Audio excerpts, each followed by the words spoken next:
Hello and एक बार फिर आप सबका स्वागत है फिनिक्स इंस्टीट्यूट के इस यूट्यूब चैनल पर। एंड हम लोग ने ये फ्री एजुकेशन इनिशिएटिव शुरू किया है, so thank you so much for joining this. आप लोग आपके फ्रेंड्स रिलेटिव्स के साथ भी शेयर कर सकते हो।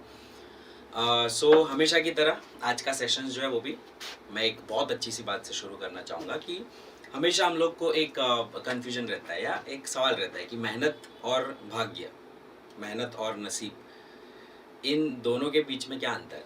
मतलब मेहनत कर रहा है जो बंदर, कोई नसीब के भरोसे बैठा है। तो मैं एक डिफरेंस आपको यहाँ पे बताना चाहूँगा कि आप हार्डवर्क करते जाओ, क्योंकि हार्डवर्क जो है, मेहनत जो है, वो एक सीढ़ी की तरह है और नसीब जो है वो लिफ्ट की तरह है। अब लिफ्ट कभी भी बंद हो सकती है, लेकिन सीढ़ी आपको हमेशा ऊपर ही ले जाएगी, है ना। तो चलो इस पॉजिटिविटी के साथ आज का सेशन शुरू करते हैं। Dimensional formulas.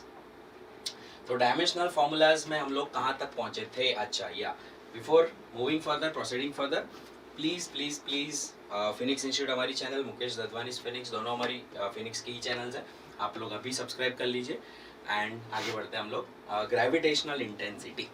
So last class तक हम लोग ने स्प्रिंग कांस्टेंट तक, जहाँ तक मुझे याद है, हम लोग ने कंप्लीट किया था। आज हम लोग नई दूसरी क्वांटिटीज देखेंगे, उनका डायमेंशनल फॉर्मूलाज देखेंगे एंड उनके यूनिट्स भी देखेंगे, राइट। तो चलिए, जैसा मैंने कहा था, आपको कोई भी क्वांटिटीज देखते हैं उसका फॉर्मूला क्या है वो पता चल जाए तो यूनिट निकालना आसान है एंड डायमेंशनल फॉर्मूला निकालना भी आसान है। तो आपको सबसे ज़्यादा वर्क जो करना है, काम जो करना है, वो इस फॉर्मूला को याद रखने के लिए करना है। तो यहाँ पर guys, what exactly is gravitational intensity. Gravitational intensity क्या है? तो अगर दो प्लैनेट है, लेट अस से this is planet P1 and this is planet P2, ठीक है। तो गाइस, ये प्लैनेट P1 और P2 की अपनी कुछ ग्रेविटेशनल फील्ड होती है ना। उस ग्रेविटेशनल फील्ड में अगर कोई भी मास जाता है तो उसे वो अट्रैक्ट कर लेता है। इसकी भी अपनी एक ग्रेविटेशनल फील्ड होती है और वहाँ पे कोई भी मास जाएगा तो वो अट्रैक्ट कर लेगा उसे, ठीक है। तो अगर मैं इन दोनों पे एक यूनिट मास रखता हूँ, एक यूनिट मास रखता हूँ, इस पे भी रखता हूँ, इस पे भी रखता हूँ यूनिट मास, और फिर मैं चेक करता हूँ कि ये कितना फोर्स लगा रहा है, स्प्रिंग को कितना खींच रहा है, ये कितना फोर्स लगा रहा है, स्प्रिंग को कितना खींच रहा है, वो मैं ट्राई करूँगा देखने का। तो गाइज, ये फोर्स पर यूनिट मास जो है, पर यूनिट मास पे लगने वाला फोर्स, इसी को हम लोग ग्रेविटेशनल इंटेंसिटी आई कहते हैं। So what exactly is gravitational intensity? कि एक केजी मास या यूनिट मास के ऊपर लगने वाला जो फोर्स है, प्लैनेट की ग्रेविटी जो लगा रही है फोर्स, उसे गाइज हम क्या कहते हैं? Gravitational intensity. So gravitational intensity का फॉर्मूला क्या हो जाएगा? तो यहाँ पर इसका यूनिट क्या हो जाएगा? फॉर्मूला तो मैंने बता दिया, what will be its unit. So unit will be newton per metre. क्या हो जाएगा guys? It will be newton per metre. And what is its dimensional formula? इसका डायमेंशनल फॉर्मूला क्या होता है? न्यूटन का डायमेंशनल फॉर्मूला होता है m1L1 T-2 एंड इसका होता है L-1। सो L1 से L-1 कैंसल आउट हो जाएगा। So will be getting m1 L0 T-2, है ना।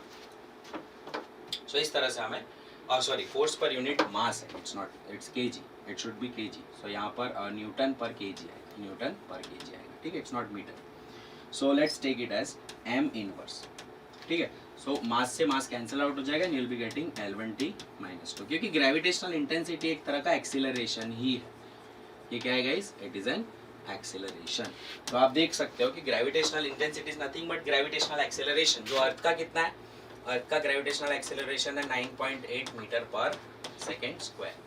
क्योंकि जब फोर्स को आप मास से डिवाइड करते हो तो आपको जो क्वांटिटी मिलती है, that will give you the gravitational acceleration of that planet, ठीक है गाइस। तो this is the dimensional formula L1T-2।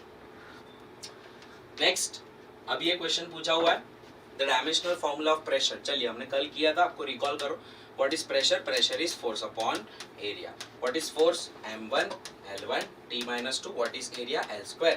सो आपका आंसर आ जाएगा m1 L-1 T-2। This is the correct answer. CBSE PMT का क्वेश्चन है। The dimensional formula of torque क्या होता है? तो जैसे मैंने कहा था, torque is similar to that of energy. Torque किसके जैसा होता है गाइस? एनर्जी के जैसा होता है। So torque is equals to energy. Torque is similar to energy, energy या वर्क डन। उसका डायमेंशनल फॉर्मूला डायमेंशनली एनर्जी जैसा है, तो एनर्जी का डायमेंशनल फॉर्मूला हमें याद है, m1L2T-2। M1L2 T-2। तो कौन सा वाला राइट है? सो M1L2 T-2, ये वाला सही है, ठीक है। नेक्स्ट क्वेश्चन गाइज, नीट 2021 में पूछा है, latest question, if E and G respectively denote energy and gravitational constant, if E and G respectively denote energy and gravitational constant, then what will be the ratio E by G has a dimensions of, E by G का dimension क्या होगा? तो यहाँ पर gravitational constant का अगर dimension आपको पता है, ठीक है, क्या होता है? M-1L3 T-2, है ना। अगर नहीं पता है तो क्या करना है आपको? दो तरीके से इसे सॉल्व किया जा सकता है। अगर आपको ये नहीं पता है तो आपको फोर्स का उसका फॉर्मूला याद है, ग्रेविटेशनल फोर्स का, F = Gm1m2/r²। तो क्या करना है?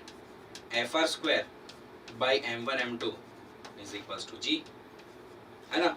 सो यहाँ पर इसका F का फोर्स का होगा M1L1 T-2, इसका होगा L² और इसका होगा M²। तो आपका आ गया ना M-1L3 T-2। तो ग्रेविटेशनल एक्सेलरेशन का M-1L3 T-2 आप डिराइव भी कर सकते हैं। ये एक तरीका बता रहा हूँ, दूसरा तरीका शॉर्टकट है, वो भी मैं आपको बताता हूँ। सेकेंड, एनर्जी का तो हमें पता ही है, जस्ट अभी पीछे देखा M1L2 T-2। अब E by G का रेशियो पूछा, तो M1L2 T-2 divided by M-1L3 T-2, है ना। तो ये -1 ऊपर चला जाएगा तो M हो जाएगा स्क्वायर, ये 3 ऊपर जाके -3 हो जाएगा, सो -1 T-2 T-2 ये ले, सो T0। तो M2L-1 T0, M2L-1 T0, option A is the correct answer, right. तो यहाँ पर बहुत इजीली हम इसको डिफाइन कर सकते हैं। दूसरा एक शॉर्टकट तरीका, अगर आप ग्रेविटी पूरी अच्छे से पढ़ लोगे, ग्रेविटेशन का चैप्टर आप बहुत अच्छे से पढ़ लोगे, तो आपको एक फॉर्मूला यहाँ पर ग्रेविटेशनल पोटेंशियल एनर्जी का देखने को मिलेगा। तो गाइस, ग्रेविटेशनल पोटेंशियल एनर्जी का फॉर्मूला है, potential energy is nothing but G M1M2/r, G M1M2/r। तो यहाँ से अगर आप E by G कर लेते हो तो सीधा आपको फॉर्मूला मिलता है M1M2/r, एंड 2 मास है मतलब M² और नीचे एक L है मतलब L1, तो आ गया ना M2L-1 T0, सीधा आ गया। लेकिन ये आपको कब पता चलेगा? After studying chapter 8। Chapter 8 is your gravitation, ठीक है। तो ग्रेविटेशन पढ़ने के बाद हमें पता चलेगा, क्लियर। चलिए, तो अभी आगे बढ़ते हैं। Next is the force F on a sphere of radius r moving in a medium with velocity v is given by F = 6 pi eta rv।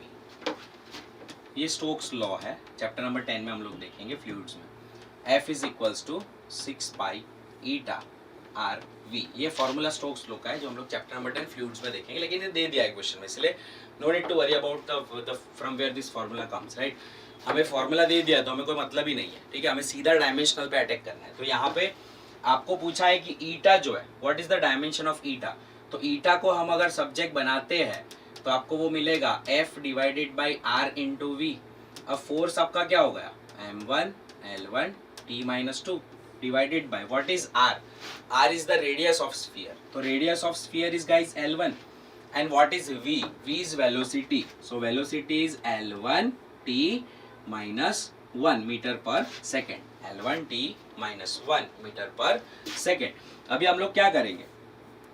अभी हम लोग इसको बैलेंसिंग करेंगे, मतलब L1 ये ले और M1 को यहीं रखते हैं, L-1 T-1, है ना। ये -1 ऊपर जाके +1 हो जाएगा, -2 + 1 विल गिव यू -1। तो M1L-1 T-1 option D is the correct answer, right guys. तो आप लोग को अगर डायमेंशनल एनालिसिस अच्छे से आता है, कुछ बेसिक फार्मूलाज तो याद रहने ही चाहिए, जिसके ऊपर से हम दूसरे अच्छे वाले फार्मूलाज को आराम से क्लियर करेंगे, राइट। नाउ नेक्स्ट आता है guys, what is coefficient of viscosity. अब कोएफिशिएंट ऑफ विस्कोसिटी भी काफ़ी बार डायरेक्टली या इनडायरेक्टली पूछा गया हुआ, हम ऐसा कह सकते हैं कि एक यूनिट है, एक क्वांटिटी है, फिजिकल क्वांटिटी है। तो अब viscosity is associated with the fluids. जैसे आप अगर आप दो फ्लूइड्स लेते हो, फॉर एग्जांपल आप एक फ्लूइड ले रहे हो, एक ग्लास के अंदर फ्लूइड ले रहे हो पानी, और उससे ऐसे डाल रहे हो, ठीक है। उसे से फेंक रहे हो, और एक में ले रहे हो आप हनी और जिसको फेंक रहे हो, तो आप अगर पानी को जो फेंक रहे हो तो पानी का जो फ्लो होता है ना, जब इस ग्लास में से जब पानी निकलता है तो उसका जो फ्लो होता है वो है ना, और जो शहद का फ्लो होता है वो है ना, अगर आप इसमें पूरा शहद भरा हुआ हो, इसमें पूरा अगर शहद भरा हुआ हो तो वो ऐसे निकलेगा ना, वो ऐसे इसकी तरह से इजीली फ्लो नहीं होगा, तो वो तो चिपका हुआ रहता है। तो अगर आपने ऐसे पानी फेंका ऐसे तो पानी तो पूरा निकल जाएगा, लेकिन आपने अगर शहद फेंका ऐसे तो वो तो अंदर ही रहेगा, ग्लास के अंदर ही है ना, वो एकदम से नहीं गिरता है। इसका रीज़न क्या है? तो गाइस इसका रीज़न ये है कि जो शहद होता है, जो हनी होता है, उसके जो दो सरफेस होते हैं, उन दो सरफेस के बीच में कुछ फ्रिक्शनल फोर्स लगता है, और वो फ्रिक्शनल फोर्स जो है उसे गाइस हम लोग फ्लूइड की लैंग्वेज में कहते हैं विस्कस फोर्स। क्या कहते हैं इसे हम? Viscous force.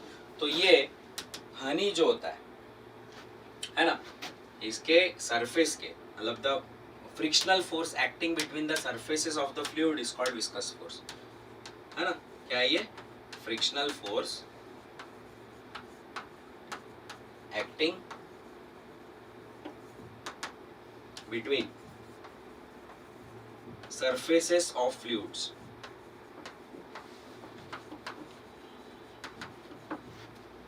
is viscous force। ठीक है, ये विस्कस फोर्स है। तो अब ये विस्कस फोर्स है वो काफी चीज पर डिपेंड करता है। तो viscous force depends on majorly two things. One, what exactly is the area of the contact, तो एक तो एरिया पे डिपेंड करता है वो, और दूसरा गाइस वो डिपेंड करता है वेलोसिटी ग्रेडियंट। अब सर ये वेलोसिटी ग्रेडियंट क्या है? What exactly is this velocity gradient?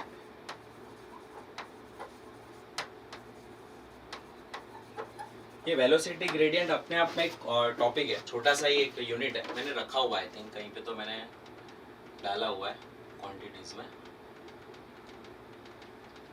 हाँ ये रहा, वेलोसिटी ग्रेडियंट इज हियर, सी। इसको हम पहले देख लेते हैं। चलिए, वेलोसिटी ग्रेडियंट है। तो गाइस जब ये ग्रेडियंट वर्ड आता है पिक्चर में, whenever we see this the word gradient, gradient आता है मतलब क्वांटिटी डिवाइड्स बाय डिस्टेंस। किसी भी क्वांटिटी को डिस्टेंस के साथ चेंज होता हुआ देखते हैं तो उसे हम ग्रेडियंट कहते हैं। इसके अलावा एक और है, प्रेशर ग्रेडियंट। ये वेलोसिटी ग्रेडियंट है, फिर प्रेशर ग्रेडियंट आएगा, ठीक है। तो ये वेलोसिटी ग्रेडियंट क्या है, ये ग्रेडियंट क्या होता है? तो गाइस जब भी कोई फ्लूइड फ्लो होता है तो ऊपर की जो उसकी सबसे ऊपर वाली जो सरफेस होती है उसकी वेलोसिटी हाईएस्ट होती है। जैसे पानी फ्लो हो रहा है, मान लो, है ना, पानी फ्लो हो रहा है, कोई नदी में पानी बह रहा है, तो वो नदी का अगर मैं क्रॉस सेक्शन निकालूं, do you know what is cross section? अगर हम उसको कट करके देखें साइड से,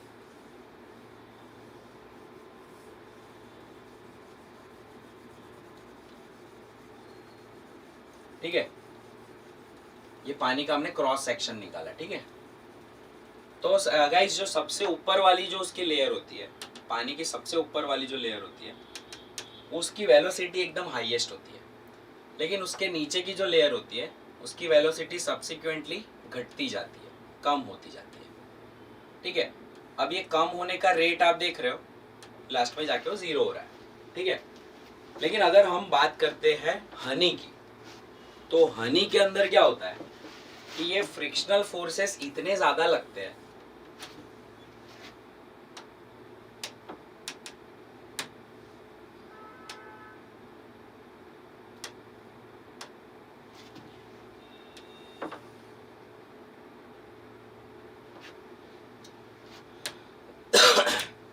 लेट अस से this is Honey, and guys हम लोग हनी की बात करें तो अगर इसकी वेलोसिटी इतनी है तो इसकी वेलोसिटी एकदम कम हो जाएगी और बाकी सब तो 0 ही हो जाएंगे, हिलेंगे ही नहीं जगह से, ठीक है। तो हनी का जो वेलोसिटी ग्रेडियंट है, उसका वेलोसिटी का जो चेंज हो रहा है with respect to distance, change in velocity with respect to distance, इसको क्या कहते हैं? Change in velocity with respect to distance is called velocity gradient। देखो ग्रेडियंट लगता है तो मैंने क्या आपको याद कराया, anything divide by distance is its gradient. जैसे कलर ग्रेडियंट है तो डिस्टेंस के साथ कलर बदलता है तो उसको कलर ग्रेडियंट कहते हैं। नहीं कई बार होता है तो डार्क कलर से लाइट होता जाता है तो ग्रेडियंट इफेक्ट कहते हैं उसको। तो यहाँ पर ये ग्रेडियंट पे भी डिपेंड करता है, फ्रिक्शन कितना ज्यादा है तो इसमें फ्रिक्शन बहुत ज्यादा है तो इसका ग्रेडियंट देखो हाईएस्ट है ना। तो यहाँ पर इस तरह से हम बता सकते हैं। तो ग्रेडियंट क्या है, इसका फॉर्मूला हो गया velocity gradient is equals to delta V by delta X, change in velocity with change in distance. तो हमारे वापस क्वांटिटी पे हम लोग आते हैं जो हमने छोड़ी थी, दैट इज दिस क्वांटिटी। ठीक है, वेलोसिटी ग्रेडियंट के बारे में मैंने आपको बता दिया कि भाई वेलोसिटी ग्रेडियंट जो है वो क्या है, anything divided by distance. Velocity gradient मतलब वेलोसिटी डिवाइड बाय डिस्टेंस। तो इसको हम कह देंगे वेलोसिटी डिवाइड बाय डिस्टेंस, लिख लिया हम लोग ने, राइट। चलिए, तो अब ये फोर्स की अगर हम प्रोपोर्शनलिटी साइन हटाते हैं तो यहाँ पे कांस्टेंट मल्टीप्लाई होता है जिसे हम ईटा कहते हैं, eta A delta V by delta x. इसे क्या कहा जाता है गाइस, ये ग्रीक लेटर है जिसे कहा जाता है ईटा। ठीक है, तो अभी ये ईटा जो है वही आपका क्या है, कोएफिशिएंट ऑफ विस्कोसिटी। यही आपका है कोएफिशिएंट ऑफ विस्कोसिटी। अगर हम इस कोएफिशिएंट ऑफ विस्कोसिटी को सब्जेक्ट बनाते हैं ईटा, तो आपका हो जाएगा F into delta x divided by delta V into A. ठीक है, इतनी चीजें यहाँ पर आपको मिल रही है। अभी हम इसका अगर यूनिट डिफाइन करें, sir what will be the unit of this quantity, तो इसका गाइस यूनिट क्या हो जाएगा, तो इसका यूनिट हो जाएगा, ऊपर है न्यूटन और ऊपर ही है मीटर, डिवाइडेड बाय ये है मीटर पर सेकेंड एंड ये हो गया आपका मीटर स्क्वायर। एरिया आपका मीटर स्क्वायर हो गया, वेलोसिटी हो गया आपकी मीटर पर सेकेंड, डिस्टेंस हो गया मीटर, फोर्स हो गया न्यूटन। सो मीटर से मीटर गेले तो यहाँ पर गाइज आपको मिलेगा न्यूटन टू मतलब L raise to -2 and time जो है सेकेंड दैट इज t1। सो हमें यहाँ पर अगर पूरा इसको इक्वेट करें तो हमें मिलता है m1 लेंथ जो है वो L -2 और 1 दैट इज -1 तो L -1 एंड t जो है वो -2 + 1 that is t -1। So m1 L -1 t -1। इसका एक CGS यूनिट है कोएफिशिएंट ऑफ विस्कोसिटी का, वो आप साइड में मैं यहाँ पे लिख रहा हूँ कि इसका एक CGS unit is called poised. ये एक बार आ चुका है, इसको क्या कहते हैं, पॉइस। ये हम पढ़ेंगे, इसके CGS यूनिट को पॉइस कहते हैं। एक अंकल थे जिनका नाम था पॉइसेली, तो पॉइसेली के नाम पर से इसे पॉइस भी कहा जाता है। तो कोएफिशिएंट ऑफ विस्कोसिटी क्या है गाइस, एक विस्कस फोर्स है, वो दो चीज पर डिपेंड करता है, एरिया एंड वेलोसिटी ग्रेडियंट। अब डिपेंडेंट की साइन हम हटाते हैं तो वहां पे आ जाता है कांस्टेंट, और उस कांस्टेंट को हम क्या कहते हैं, कोएफिशिएंट ऑफ विस्कोसिटी ईटा। इसको हम सब्जेक्ट बनाएंगे, डेल्टा एक्स ऊपर जाएगा, ए डेल्टा वी नीचे आ जाएंगे, हम सारी चीजें इक्वेट करेंगे तो आपको इसकी वैल्यू यहाँ पर मिल जाती है, राइट। Good morning. चलिए नेक्स्ट आगे बढ़ते हैं। Next is guys strain. Strain क्या होता है, तो स्ट्रेन एंड स्ट्रेस ये दोनों एक दूसरे से रिलेटेड होते हैं। नाउ व्हाट एग्जैक्टली स्ट्रेस, हमने कल देखा था, अगर किसी रॉड को हम ऐसे खींचते हैं तो उसके अंदर स्ट्रेस डेवलप होता है, और स्ट्रेस डेवलप होने की वजह से उसमें खींचाव आता है। जैसे आप रबर बैंड को खींचते हो तो कैसे उसके डिफॉर्मेशन होता है, उसकी लेंथ चेंज होती है, तो वो चेंजिंग लेंथ जो है उसी को यहाँ पर स्ट्रेन के साथ एसोसिएट किया गया है। तो स्ट्रेन क्या होता है, तो भाई पहले कोई एक रॉड था, लेट अस से दिस वाज द रॉड, और उसको कुछ फोर्स दिया गया F, लेट अस से यहाँ से वो दीवार से फिक्स्ड है और आप एक साइड से फोर्स दे रहे हो, तो उसी रॉड में क्या हो रहा है, उसी रॉड के लेंथ में थोड़ा कुछ इंक्रीमेंट हमने देखा। बट ऑब्वियस है उसकी लेंथ बढ़ेगी तो उसकी थिकनेस थोड़ी सी तो कम होगी, है ना। तो थोड़ा रियलिस्टिक रखते हैं। तो ऐसा करने से क्या हुआ गाइस, कि इसकी ये जो लेंथ थी उसमें हमें इतना चेंज देखने को मिला जिसे हम डेल्टा L कहते हैं, राइट। ये इसकी ओरिजिनल लेंथ L है और ये इसकी चेंज इन लेंथ है डेल्टा L। तो स्ट्रेन का फॉर्मूला गाइस क्या होता है, formula of strain means, strain क्या होता है, स्ट्रेन मींस, स्ट्रेन का एक सिंबल है जिसे हम कहते हैं एप्सिलॉन। ये भी एक ग्रीक लेटर है, सारे ग्रीक ABCD पूरी आपको आती जाएगी। आप सबको आपके कलेक्शन में डालते जाना, ठीक है, दिमाग में डालते जाना। इसको क्या कहते हैं, इसको कहते हैं ग्रीक लेटर है जिसको कहते हैं एप्सिलन, EPSILON, ठीक है, एप्सिलन। तो स्ट्रेन जो है एप्सिलन, एक परमिटिविटी में भी हम एप्सिलन को यूज करेंगे, आगे आएगा परमिटिविटी उसमें। स्ट्रेन क्या है, strain means change in length, change in length upon original length, ठीक है। तो strain guys epsilon is equals to, इसका फॉर्मूला हो जाता है डेल्टा L/L।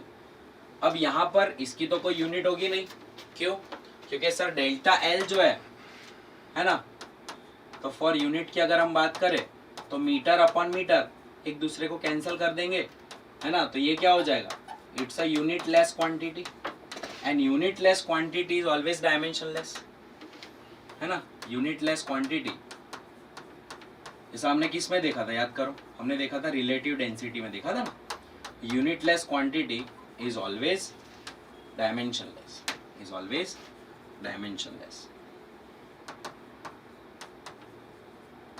ठीक है। तो यहाँ पर इसका डायमेंशन कुछ होगा ही नहीं, तो M0 L0 T0, ठीक है, इसको ऐसे रिप्रेजेंट कर सकते हैं, ठीक है गाइस। तो व्हाट एग्जैक्टली स्ट्रेन, तो स्ट्रेन वो है कि जब हम किसी चीज को खींचते हैं तो उसके लेंथ में कुछ ना कुछ चेंज आता है, डिफॉर्मेशन आता है।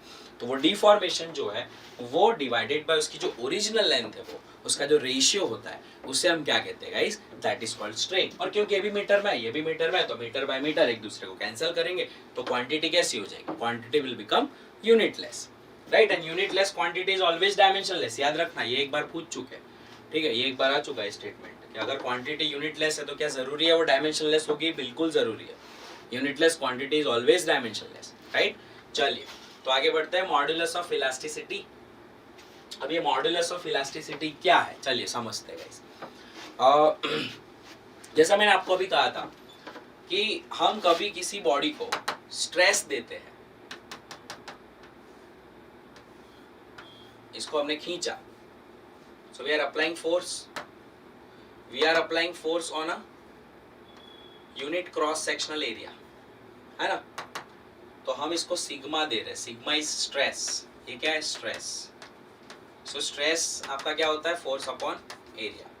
उसकी वजह से क्या होता है, इसके बेचारे के लेंथ में कुछ फर्क आ जाता है ना, इसकी लेंथ जो है वो थोड़ी बढ़ जाती है, डेल्टा एल, जो अभी हमने देखा पीछे स्ट्रेन आता है उसमें, तो उसमें एप्सिलन आता है, स्ट्रेन, है ना, स्ट्रेन आता है। स्ट्रेन क्या था अपना, डेल्टा L/L। तो एक अंकल थे जिनका नाम था हुक, तो वो हुक अंकल ने अपना एक लॉ दिया जिसे कहते हैं हुक्स लॉ। तो according to Hooke's law, according to Hooke's law क्या होता है, स्ट्रेस जो होता है, stress is directly proportional to strain, मतलब ये दोनों एक दूसरे के प्रोपोर्शन में होता है ना। आप जितना स्ट्रेस दोगे उतना उसके अंदर स्ट्रेन आएगा, उतना स्ट्रेन में बढ़ोतरी होगी, इट विल इंक्रीज। तो यहाँ पर sigma is directly proportional to epsilon, तो sigma is equals to some constant into epsilon, इसको ही कहते हैं इलास्टिक कांस्टेंट या तो कोएफिशिएंट ऑफ इलास्टिसिटी। तो यहाँ पर या मॉड्यूलस ऑफ इलास्टिसिटी भी इसे कहा जाता है। तो modulus of elasticity is nothing but sigma by epsilon, force upon area upon delta L/L। तो गाइज यहाँ पर फोर्स अपॉन एरिया क्या हो गया, प्रेशर। प्रेशर का फॉर्मूला हमें ऑलरेडी पता है ना, प्रेशर का फॉर्मूला हमें ऑलरेडी पता है, फोर्स अपॉन एरिया ही तो प्रेशर है।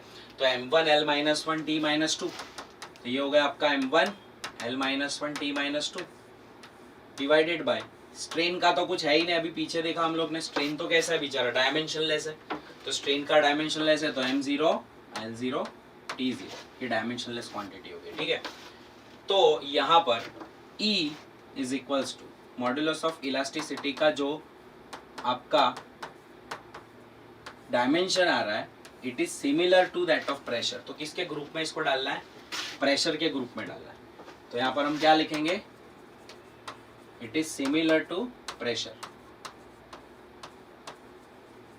अब ये मॉड्यूलस ऑफ इलास्टिसिटी गाइस जो होती है वो, और बहुत सारी इसके केसेस है, मतलब मॉड्यूलस ऑफ इलास्टिसिटी की बहुत सारे केसेस है, बहुत सारे टाइप्स है। ये 3 टाइप्स है, bulk modulus, young modulus and shear modulus. तो मैं आपको समझा देता हूँ, इन सबका यूनिट सेम ही रहेगा, प्रेशर जैसा ही। पहले तो मैं आपको बता दूं यूनिट सेम, डायमेंशन सेम, पर फिर भी ये तीनों अलग है। ये तीनों क्यों अलग है वो हम बात करेंगे। तो इन सबका क्या कहा मैंने, unit and dimensions are same as, units and dimension are same as modulus of elasticity and pressure, है ना। तो इन सबका डायमेंशनल फॉर्मूला फिक्स है गाइस, m1l-1t -2, ठीक है, m1l-1t-2 फिक्स है। अभी ये तीनों डिफरेंट कैसे एक दूसरे से तो गाइस जब आप किसी तार को फोर्स देते हो, है ना, जो हमने अभी केस देखा, तो उस केस के अंदर इसका जो सिग्मा आता है ना, वो sigma is called longitudinal stress and longitudinal stress is proportional to longitudinal strain. तो longitudinal stress is equals to some constant which is called Young modulus into longitudinal strain. मतलब अगर सिर्फ कोई लेंथ को स्ट्रेस देने की बात आती है तो वहां पर हुक्स लॉ जब अप्लाई करेंगे तो उस मॉड्यूलस को हम लोग यंग मॉड्यूलस कहते हैं, क्योंकि वो स्टडी ये अंकल ने की थी। नेक्स्ट हम बात करते हैं bulk modulus. What is bulk modulus? जो पहला वाला है बल्क मॉड्यूलस है, वो क्या है? तो गाइस किसी 3 डायमेंशनल ऑब्जेक्ट को अगर हम सब साइड से प्रेशर देते हैं तो बट ऑब्वियस है उसका वॉल्यूम जो है थोड़ा कम हो जाएगा, है ना। उसके वॉल्यूम में क्या आएगा, थोड़ा कम हो जाएगा उसका वॉल्यूम। तो इस टाइप के स्ट्रेस को कहते हैं वॉल्यूम स्ट्रेस। तो volume stress are proportional to the volume strain. तो वॉल्यूम स्ट्रेन क्या होता है, change in volume upon original volume, है ना, change in volume upon original volume. तो वो भी डायमेंशनलेस क्वांटिटी ही है स्ट्रेन जैसी। तो जब यहाँ पे इस केस के अंदर हम लोग इनको रिलेट करेंगे तो volume stress is equals to bulk modulus into volume strain. So ये यहाँ पर बल्क मॉड्यूलस आ गया, वो सिग्मा जैसा ही, यंग मॉड्यूलस भी सिग्मा जैसा ही, क्योंकि ये बेचारा तो डायमेंशनलेस है, ये बेचारा तो डायमेंशनलेस है, राइट।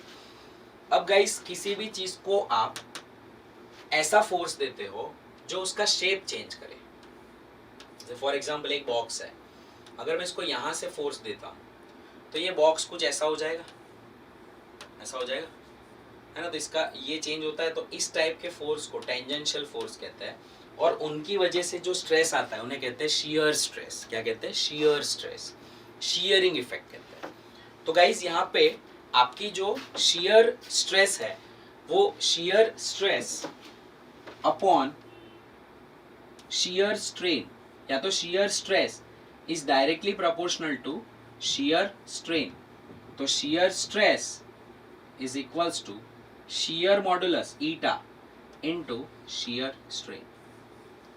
तो अब ये तीनों जो फॉर्मूला है, ये तीनों जो फॉर्मूला है वो सेम ही है, नाम अलग है। फॉर्मूला सेम है, नाम अलग है, कॉन्सेप्ट थोड़े थोड़े डिफरेंट है। लेकिन वो बात जो करी हमने मॉड्यूलस ऑफ इलास्टिसिटी की, हुक्स लॉ की, तो हुक्स लॉ में जो मॉड्यूलस ऑफ इलास्टिसिटी था वो एक जनरल मॉड्यूलस है, इट्स अ जनरल मॉड्यूलस। और अभी हमने जो फाइंड किए वो एक स्पेसिफिक मॉड्यूलस फाइंड किए, but they are having the same dimensional formula, same quantities. तो अगर कोई आपको पूछता है कि what is the unit of modulus of elasticity, pressure जैसा यूनिट होगा उसका, पास्कल या न्यूटन पर मीटर स्क्वायर। अब पूछ लिया डायमेंशनल फॉर्मूला। अच्छा, इसके क्वेश्चन कैसे पूछे जाते हैं वो मैं आपको थोड़ा एक हिंट देता हूँ, how this questions are asked. अब इसमें हमने एक चीज देखी क्या कि भाई बल्क मॉड्यूलस है, यंग मॉड्यूलस है, शियर मॉड्यूलस है, ये सब तो सेम है प्रेशर जैसे ही। तो प्रेशर जैसी तो कितनी क्वांटिटीज आ गई हमारे पास, प्रेशर जैसी कितनी सारी क्वांटिटीज आ गई। सोचो प्रेशर जैसा हमारे पास क्या क्या है, एक तो प्रेशर खुद, दूसरा स्ट्रेस, तीसरा आ गया हमारे पास एनर्जी डेंसिटी जिसकी मैंने कल बात की थी। आज हम लोग ने देखा मॉड्यूलस ऑफ इलास्टिसिटी, आज हम लोग ने देखा young modulus, bulk modulus, shear modulus. तो 7 क्वांटिटीज ऐसी है जिनका डायमेंशनल फॉर्मूला सेम है। तो वो लोग आपको कैसे क्वेश्चन पूछेंगे, आपको ऐसा क्वेश्चन पूछा जाएगा कि नीचे दिए गए हुए ऑप्शंस में से आपको ये चूज करना है कि कौन से दो क्वांटिटीज ऐसे हैं जिनका डायमेंशनल फॉर्मूला सेम है। तो वहां पे आपको कोई भी दो उठा के रख देंगे साथ में से, जैसे bulk modulus and modulus of elasticity पूछ लिया, शियर मॉडुलस एंड प्रेशर पूछ लिया, एनर्जी डेंसिटी एंड प्रेशर पूछ लिया, energy density and young modulus डाल दिया। तो मैच द फॉलोइंग टाइप के क्वेश्चन भी आते हैं। तो हमेशा ऐसे ही जो क्वांटिटीज आपको सेम सेम दिखे उनका हम ग्रुपिंग बनाते हैं। तो वो एंड में मैं आपको सारा ग्रुपिंग करके ही दूंगा। पहले तो हम सारी क्वांटिटीज फिनिश ऑफ करते हैं, ठीक है, उसके बाद मैं आपको सारे ग्रुपिंग्स करके दूंगा। चलिए, तो अभी हम लोग आगे बढ़ते हैं। नेक्स्ट है guys compressibility. Inverse of bulk modulus is called compressibility. Compressibility का डेफिनेशन क्या है? It is an inverse of bulk modulus is called compressibility.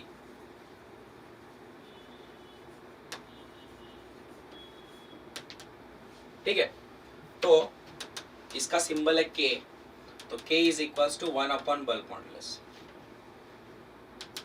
ठीक है, so that is equals to 1 divided by m1 l minus 1 t minus 2 which is nothing but m minus 1 l1 m minus 1 l1 t2। उल्टा कर दो इनको, ठीक है।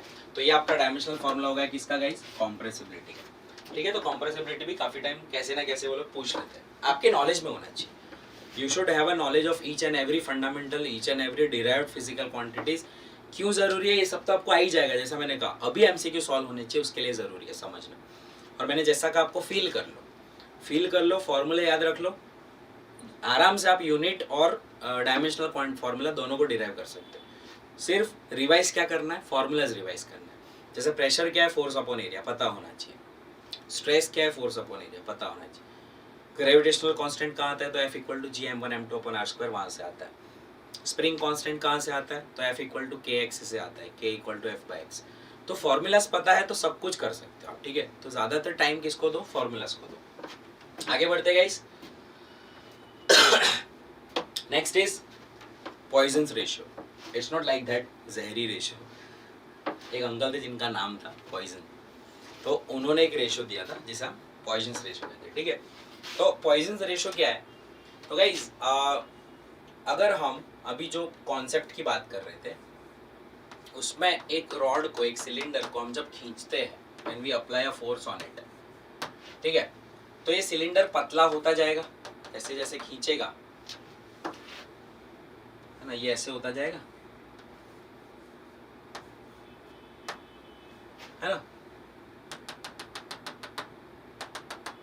ठीक है। तो ये लेंथ में ऑब्वियसली लेंथ बढ़ा उसका, लेकिन उसकी थिकनेस कम हुई। तो यहाँ पर दो टाइप के स्ट्रेन हो रहे हैं, एक को कहते हैं हम लॉन्जिट्यूडनल स्ट्रेन, एक को हम क्या कहते हैं, जो ये लंबाई जो उसकी बढ़ रही है उसको हम क्या कहते हैं? Longitudinal strain. इसकी लेंथ जो बढ़ रही है उसको हम क्या कहते हैं? Longitudinal strain.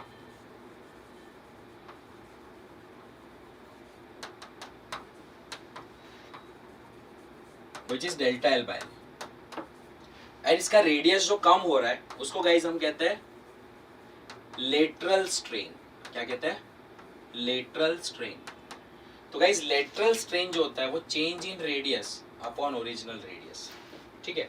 तो उसमें से हमेशा एक चीज बढ़ती है और एक चीज कम होती है, एक चीज बढ़ती है और एक चीज कम होती है। तो जब भी आप किसी को खींचते हो, जैसे च्युइंगम हम खींचते हैं तो कैसा होता है? इसकी लेंथ बढ़ती है लेकिन च्युइंगम पतली होती है। तो वही फंडामेंटल यहाँ पर तार के लिए भी अप्लाई होता है, कोई भी एक वायर के लिए अप्लाई होता है, राइट। तो गाइज यहाँ पर पॉइजन्स रेशियो एक अंकल थे जिन्होंने दिया था mu, which is nothing but lateral strain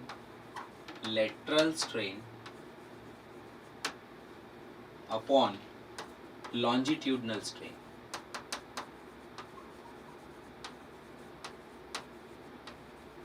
बोले तो delta R by R upon delta L by L, ठीक है। तो इसको हम delta R by upon delta L by L is lateral strain upon longitudinal strain. चलो मुझे बताओ, डेल्टा आर बाय आर क्या है? Dimensionless. Delta L by L भी क्या है? डायमेंशनलेस।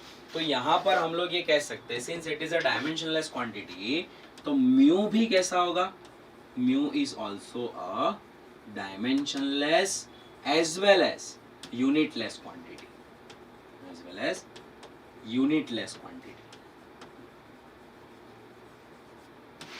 ठीक है गाइस, तो यहाँ पर जो पॉइजन्स रेशियो की हमने बात की वो एक कैसा कांस्टेंट है, it is a dimensionless constant. तो यहाँ पर मैंने अभी एक क्वेश्चन देखा था, वो क्वेश्चन में काफी सारे से कांस्टेंट लिस्ट आउट किए थे और उसमें ऐसा पूछा था कि इसमें से ऐसे कौन से यूनिट्स है, ऐसे कौन सी क्वांटिटीज है जो डायमेंशनलेस नहीं है। तो अब उसमें पॉइजन्स रेशियो भी था, तो पॉइजन्स रेशियो कैसा है, इट्स अ डायमेंशनलेस क्वांटिटी। तो आपको ये पता होना चाहिए कि पॉइजन्स रेशियो जो है वो डायमेंशनलेस क्वांटिटी है, राइट। बाकी सारे भी कांस्टेंट हमने देखे, जैसा ग्रेविटेशनल कांस्टेंट डायमेंशनलेस नहीं है, उसका तो अपना एक फॉर्मूला है, उसका तो अपना एक डायमेंशनल फॉर्मूला है, तो ग्रेविटेशनल कांस्टेंट को हम इंक्लूड नहीं करेंगे। ऐसे हम बहुत सारे कांस्टेंट आगे देखेंगे, वीन्स कांस्टेंट है, स्टीफन्स कांस्टेंट है, बोल्ट्जमैन कांस्टेंट है, गैस कांस्टेंट है, ठीक है। तो ये सारे कांस्टेंट्स हम पढ़ेंगे जो डायमेंशनलेस नहीं है, जिनके कुछ ना कुछ डायमेंशंस आएंगे and they are very important, उन्हें आपको एक जगह पर लिस्ट आउट करना होगा, राइट। चलिए, तो surface energy and surface tension का रिलेशन देख लेते हैं क्या है। तो सरफेस टेंशन के फॉर्म में अगर एनर्जी पूछ ली तो आपको पता होना चाहिए, जैसे गाइस हम बबल जब फुलाते हैं तो क्या होता है कि वो बबल जब फूलता है तो वो एक स्ट्रेच होता है, मतलब एक पानी के जो मॉलिक्यूल्स है थोड़े स्ट्रेच होते हैं, तो उस स्ट्रेच होने के अंदर वो अपने सरफेस में कुछ एनर्जी स्टोर कर लेता है। जैसे रबर बैंड को आप खींचते हो तो उसका जितना एरिया बढ़ता है उसके प्रोपोर्शन में उसके अंदर एनर्जी स्टोर होती है ना। फिर आप छोड़ोगे तो एनर्जी रिलीज होती है, जैसे बबल को हम बर्स्ट करते हैं तो एनर्जी रिलीज हो जाती है ना, पूरा जो खींचा हुआ होता है वो सरफेस रिलीज हो जाता है। तो यहाँ पर guys surface energy and surface tension में surface tension T is equals to surface energy upon area, ये फॉर्मूला याद रखना है, surface energy per unit change in area. वापस surface energy per unit change in area. Sir कैसे आया, आपने तो कहा था सरफेस टेंशन का फॉर्मूला जो होता है फोर्स अपॉन लेंथ होता है। तो कुछ नहीं करो गाइस, ऊपर भी डिस्टेंस से मल्टीप्लाई करो, यहाँ भी डिस्टेंस से मल्टीप्लाई करो, तो फोर्स इंटू डिस्प्लेसमेंट एनर्जी होती है and length into length area होता है, ऐसा ही कुछ है। तो energy divided by unit change in area, so that is called surface tension. So energy का डायमेंशनल फॉर्मूला हम सबको पता है, m1 L2 T-2 upon area का पता है L², तो यहाँ पर हमें मिलेगा m1 L0 T-2, ठीक है। This is the formula for surface tension, ठीक है। तो इस तरह से हम सरफेस टेंशन को भी आराम से डिफाइन कर सकते हैं। So this is the last quantity for today. आगे हम लोग एंगुलर डिस्प्लेसमेंट से कल वापस कंटिन्यू करेंगे। एंड गाइस जितनी भी क्वांटिटीज मैं रेली कराता हूँ, आप लोग सारी क्वांटिटीज को बहुत अच्छे से याद कर लो, बहुत अच्छे से नोट्स बना लो, बार बार रिवाइज करो, बार बार फॉर्मूलाज बोलो, ask your friends to ask you the formulas, है ना। जितना रिवीजन करोगे, जितना ओरली उसको गाओगे, याद करोगे डेली, उतना आप उससे कंफर्टेबल हो जाओगे, अपना लगेगा कि नहीं भाई इससे तो हमारा कांटेक्ट है, राइट। जैसे जितना टाइम स्पेंड ज़्यादा करोगे उतना वो आपको हेल्प करेगा, हर चीज़ पे एप्लीकेबल है, even for studies, right, even for the people, right. तो सब चीज़ पे एप्लीकेबल है। The more time you give, the more bonding you get with that concepts, right. तो टाइम दो गाइस, सिटिंग बढ़ाओ, मेहनत करो, ठीक है। मेहनत का कोई ऑल्टरनेटिव नहीं है। Thank you so much. Please do like, share, subscribe our channel and see you tomorrow. Okay, thank you.